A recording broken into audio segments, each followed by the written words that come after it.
Kembali di Ayus Malam pemirsa, 10.000 buruh PT Sritex menyatakan siap melakukan aksi demonstrasi di Jakarta. Rencana itu sebagai bentuk protes sekaligus meminta perhatian pemangku kebijakan.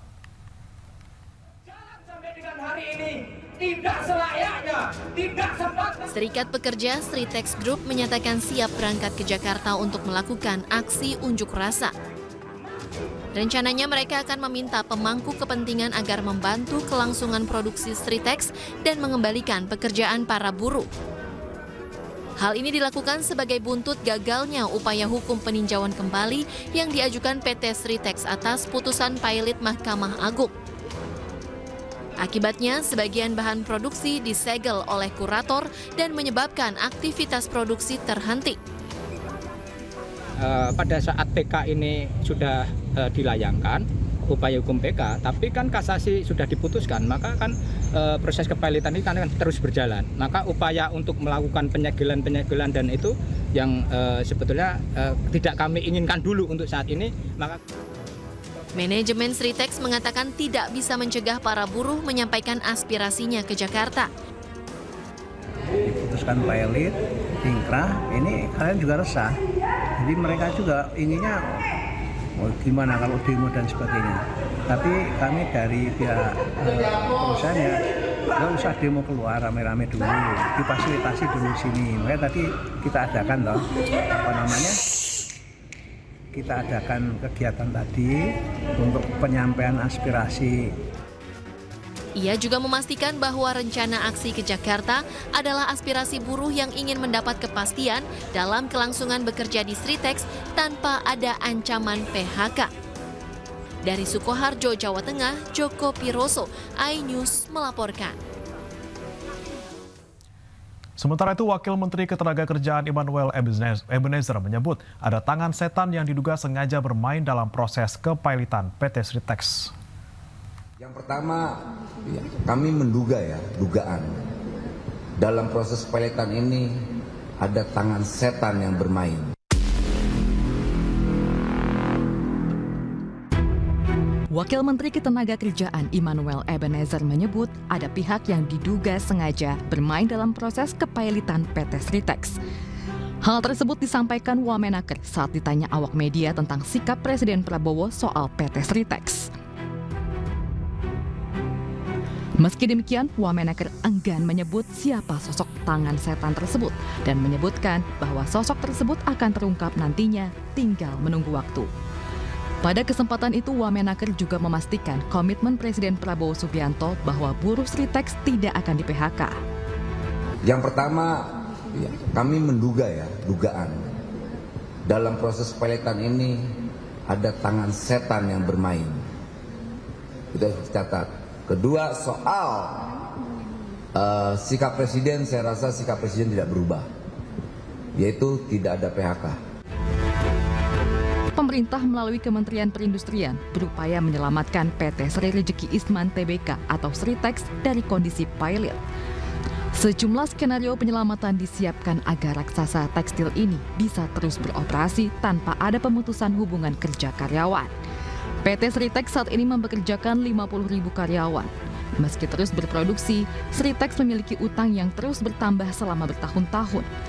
Dari laporan keuangan terbaru, PT Sritex saat ini memiliki utang sebesar 25 triliun rupiah ke sejumlah pihak. Tim Liputan iNews melaporkan. Pemirsa, Crazy Rich Surabaya Budi Said mendapat vonis 15 tahun penjara atas kasus jual beli emas PT Antam yang merugikan negara hingga 35,5 miliar rupiah. Crazy Rich Surabaya Budi Said divonis penjara dalam kasus korupsi terkait jual beli emas 58,841 kg. Sidang pembacaan putusan digelar di Pengadilan Tipikor Jakarta hari ini. Budi Said dinyatakan bersalah melakukan rekayasa jual beli emas PT Antam yang merupakan BUMN hingga merugikan keuangan negara senilai 35,5 miliar rupiah. Budi divonis 15 tahun penjara dan denda 1 miliar rupiah. Apabila tidak dibayar, diganti dengan pidana kurungan 6 bulan. Menyatakan terdakwa Budi Said terbukti secara sah dan meyakinkan bersalah melakukan tindak pidana korupsi dan tindak pidana pencucian uang secara bersama-sama dan berlanjut sebagaimana dakwaan ke-1 primer dan dakwaan kedua primer. 2. Menjatuhkan pidana kepada terdakwa Budi Said. Oleh karena itu, dengan pidana penjara selama 15 tahun, denda sejumlah 1 miliar, apabila terdakwa tidak dapat membayar uang pengganti selama 1 bulan setelah putusan mempunyai kekuatan hukum tetap, maka harta bendanya dapat disita dan dilelang untuk menutupi uang pengganti. Jaksa pada Kejaksaan Agung mengajukan banding atas vonis suami Sandra Dewi, Harvey Muiz. Jaksa menganggap putusan itu terlalu ringan. Kapus Penkum Kejaksaan Agung Harli Siregar menyatakan pihak yang mengajukan banding atas putusan terdakwa Harvey Muiz yang divonis 6,5 tahun penjara. Jaksa juga mengajukan banding atas putusan terdakwa Suwito Gunawan, Robert Indiarto, Reza Andriansyah, dan Suparta. Kelimanya merupakan terdakwa kasus korupsi tata niaga pertambangan timah. Alasan jaksa mengajukan banding karena vonis yang dijatuhkan kepada 5 terdakwa terlalu ringan. Jaksa juga menilai ada ketimpangan hukum dalam vonis tersebut. Sebelumnya Harvey Muiz divonis 6,5 tahun penjara dan denda 200 miliar rupiah, padahal ia dinilai merugikan negara hingga 300 triliun rupiah. Banding ini oleh jaksa penuntut umum setelah menggunakan masa pikir-pikirnya dilakukan dengan mempertimbangkan yang pertama bahwa dari sisi stramat bahwa jaksa penuntut umum melihat bahwa ada range yang terlalu jauh antara tuntutan dengan putusan. Yang kedua bahwa tentu jaksa penuntut umum mempertimbangkan rasa keadilan masyarakat yang masih belum dipertimbangkan secara utuh oleh pengadilan. Dan yang ketiga terkait dengan unsur kerugian keuangan negara. Kita tahu bahwa di sana ada kerugian lingkungan sehingga kerugian keuangan negara yang masih sangat besar, ya 300 triliun ya lebih. Dan pengadilan oleh jaksa penuntut umum melihat belum mempertimbangkan mengenakan terkait dengan uang pengganti yang sesuai terhadap para. Ketua Komisi 3 DPR RI Habibur Rahman menanggapi kritik mantan Menko Polhukam Mahfud MD terkait wacana koruptor dimaafkan jika mengembalikan hasil korupsinya ke negara. Habibur Rahman menegaskan Presiden Prabowo tidak akan menginstruksikan yang bertentangan dengan hukum.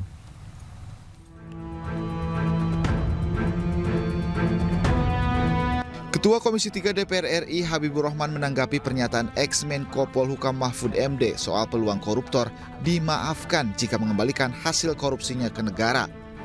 Habibur Rahman menyebut Mahfud MD orang yang gagal yang tak perlu didengar. Sebab menurut Habibur Rahman, Mahfud MD sendiri pernah mengakui kegagalannya dalam penegakan hukum selama menjadi Menko Polhukam selama 5 tahun. Jadi menilai dia gagal ya 5 tahun sebagai Menko Polhukam dengan memberi skor 5 dalam penegakan hukum. Apa yang mau dinilai dari Mahfud MD gitu kan? Nah jadi ya teman-teman ya itu aja. Saya malas capek kita berdebat ya. Nggak mungkin Pak Prabowo itu menginstruksikan untuk mengabaikan berbagai peraturan perundang-undangan. Intinya adalah semua protokol hukum kita memang ditujukan untuk memaksimalisasi pengembalian kerugian keuangan negara. Itu stressingnya. Gitu. Jadi yang diperdebatkan kalau pengembalian keuangan negara bagaimana orang dihukum, enggak gitu. Kita ini memperdebatkan hal yang remeh-temeh tapi melupakan hal yang paling substansi dalam pemberantasan korupsi. Tinggal saja aparatur negara, kepolisian, kejaksaan, KPK menerjemahkan arahan Pak Prabowo itu sesuai dengan hukum dan perundang-undangan yang berlaku. Jadi Pak Mahfud jangan menghasut bahwa Pak Prabowo mengajarkan melanggar hukum dan lain sebagainya. Sebelumnya mantan Menko Polhukam Mahfud MD menilai wacana memaafkan koruptor bertentangan dengan aturan yang ada. Dan itu jelas di dalam pasal 35 dan penjelasannya itu hanya untuk tindak pidana ekonomi tertentu. Korupsi tidak masuk di situ. Oleh sebab itu, menyongsong tahun baru nih, mari ke depannya jangan suka cari-cari pasal untuk pembenaran, itu bahaya. Nanti setiap ucapan presiden ditarikan dalil untuk membenarkan, itu tidak bagus cara kita bernegara. Hai para koruptor atau yang merasa pernah mencuri dari rakyat, kalau kau kembalikan yang kau curi, ya mungkin kita maafkan. Sebelumnya Presiden Prabowo Subianto mewacanakan koruptor bisa dimaafkan selama bisa mengembalikan hasil korupsinya ke negara. Namun Habibur Rahman menegaskan Presiden Prabowo tidak akan instruksikan yang bertentangan dengan hukum. Tim Liputan iNews melaporkan. Kemudian, hai kalian-kalian.